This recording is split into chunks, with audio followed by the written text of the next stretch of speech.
Hello दोस्तों, welcome back to the channel. और आज हम देखने वाले हैं सेक्शन नंबर 40A2 जो कि है पेमेंट टू रिलेटिव। हम हैं पीजीपी हेड में और पेमेंट टू रिलेटिव के बारे में बात करेंगे। पेमेंट टू रिलेटिव क्या बोलता है कि अगर आपने अपने किसी रिलेटिव को पेमेंट किया, कोई भी पैसा दिया, अब वो पैसा अगर रीजनेबल है तो अलाउ है और अनरीजनेबल है तो अलाउ नहीं है।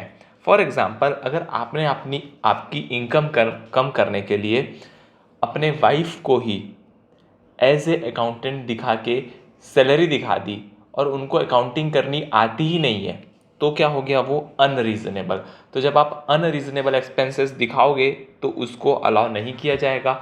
पर अगर रीजनेबल है, वो सही में काम करती है आपके ऑफिस में, आपके बिजनेस में, और सही में उनको अकाउंटिंग आती है, तो वो रीजनेबल एक्सपेंस है, वो अलाउ कर दिया जाएगा। सवाल ये है दोस्तों कि रिलेटिव के अंदर कौन कौन आता है। तो अब हम आते हैं रिलेटिव के डेफिनेशन में, जो कि इनकम टैक्स में लिखी गई है। सबसे पहले, अगर आप एक इंडिविजुअल हो, क्योंकि देखो तो बिजनेस बहुत सारे तरीकों से हो सकता है। इंडिविजुअल कर सकता है, एचयूएफ कर सकता है, फर्म कर सकता है, एलएलपी कर सकता है, कंपनी कर सकता है, एओपी बीओआई वगैरह कर सकते हैं। तो आप कौन हो उसके ऊपर डिपेंड करेगा कि आपके रिलेटिव कौन कौन बनने वाले हैं। सबसे पहले, अगर आप एक इंडिविजुअल हो यानी आप एक प्रोपराइटर हो, तो आपकी स्पाउस या आपके स्पाउस यानी हस्बैंड के लिए वाइफ, वाइफ के लिए हस्बैंड, आपके मदर, आपके फादर, आपके ब्रदर, आपके सिस्टर, और लीनियली असेंडेंट, लीनियली डिसेंडेंट। लीनियली असेंडेंट यानी उनके ऊपर की पीढ़ी, फादर के ऊपर की पीढ़ी और फादर के नीचे की पीढ़ी। लीनियली असेंडेंट, लीनियली डिसेंडेंट। तो ये सारे होते हैं इंडिविजुअल के रिलेटिव। ठीक है, अब आते हैं दोस्तों एचयूएफ में। अगर आपका कोई एचयूएफ है, ठीक है, तो आपके रिलेटिव कौन होगा? जो मेंबर होगा एचयूएफ का, वो रिलेटिव हो गया, और उसके जो भी रिलेटिव होंगे वो एचयूएफ के रिलेटिव भी हो जाएंगे। ठीक है, फर्म या फिर एलएलपी के लिए पार्टनर और उसके सारे रिलेटिव फर्म के लिए रिलेटिव हो जाएंगे। कंपनी के लिए डायरेक्टर और उसके सारे रिलेटिव कंपनी के लिए रिलेटिव हो जाएंगे। और एओपी बीओआई में जो मेंबर है और उसके रिलेटिव है, वो एओपी बीओआई के लिए रिलेटिव हो जाएंगे। अब मेंबर और उसके रिलेटिव यानी रिलेटिव का मतलब spouse, mother, father, brother, sister, linearly ascendant, linearly descendant. ठीक है, तो इंडिविजुअल के लिए spouse, mother, father, brother, sister, linearly ascendant, linearly descendant. HUF के लिए member and their relative, firm LLP के लिए partner and their relative, company के लिए डायरेक्टर एंड देयर रिलेटिव, और एओपी बीओआई के लिए मेंबर एंड देयर रिलेटिव। यहाँ तक तो बहुत ईजी था। अब आते हैं थोड़ा सा एक कॉन्सेप्ट पे। ये कॉन्सेप्ट क्या बोलता है? अगर कोई ए बंदा है और उसका रिलेटिव है, कौन है? ए कोई एक बंदा है, कोई एक एसएससी है, उसका कोई रिलेटिव है, और एक बी है, उसका कोई रिलेटिव है।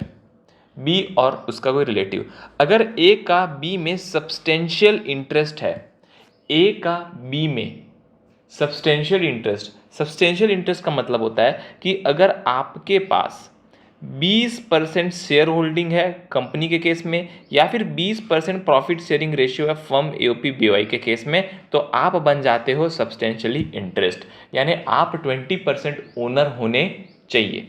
तो अगर ए या उसके रिलेटिव, बी या उसके रिलेटिव में सब्सटेंशियली इंटरेस्ट है, तो ए और बी आपस में रिलेटिव बन जाते हैं। सिमिलरली इसको उल्टा कर दो, अगर बी या उसके रिलेटिव सब्सटेंशियली इंटरेस्टेड है ए या उसके रिलेटिव में, तो वो आपस में रिलेटिव बन जाते हैं ए और बी। इजी कॉन्सेप्ट है, आपको डायग्राम के साथ याद हो जाएगा। ए या उसका रिलेटिव अगर बी या उसके रिलेटिव के साथ सब्सटेंशियली इंटरेस्टेड है, और लिखा है एंड नहीं, यानी ए के साथ होगा तो भी और रिलेटिव के साथ होगा तो भी। फॉर एग्जाम्पल, ए का बी के साथ है, ए का बी के साथ है, तो दोनों तो आपस में रिलेटिव बन ही गए। ए का बी के रिलेटिव के साथ है, ए का बी के रिलेटिव के साथ है सब्सटेंशियल इंटरेस्ट, तो भी ए और बी रिलेटिव बन जाएंगे। और अगर ए के रिलेटिव का बी के साथ है, तो भी ए और बी रिलेटिव बनेंगे, और ए के रिलेटिव का बी के रिलेटिव के साथ है, तो भी वो सब्सटेंशियली इंटरेस्ट बन जाएगा। तो ये दोस्तों सब्सटेंशियली इंटरेस्ट वाला कॉन्सेप्ट आपको समझ आया होगा, आई होप। और उसके बाद एक आता है दोस्तों होल्डिंग सब्सिडरी। अगर कोई होल्डिंग कंपनी है, होल्डिंग कंपनी यानी एक कंपनी जो दूसरे कंपनी का 51% शेयर होल्ड करती है या उससे ज़्यादा होल्ड करती है, आप इतना समझ लो। तो जो कंपनी का वो 51% से ज़्यादा शेयर होल्ड करती है उसको बोलते हैं सब्सटेंशियल कंपनी। होल्डिंग कंपनी और सब्सटेंशियल कंपनी में क्या होता है कि अगर आपके दो सब्सिडरी कंपनी है आपके, ठीक है, तो अभी दो सब्सिडरी है, एक होल्डिंग के दो सब्सिडरी है, तो वो दोनों सब्सिडरी आपस में भी रिलेटिव हो जाएंगे और होल्डिंग और सब्सिडरी तो रिलेटिव होते ही हैं, तो तीनों आपस में रिलेटिव बन जाएंगे। ठीक है दोस्तों, तो ये आपको याद रखना है। ये था रिलेटिव का डेफिनेशन और ये था section number 48 to payment to relative. ये बात आपको ध्यान में रखनी है।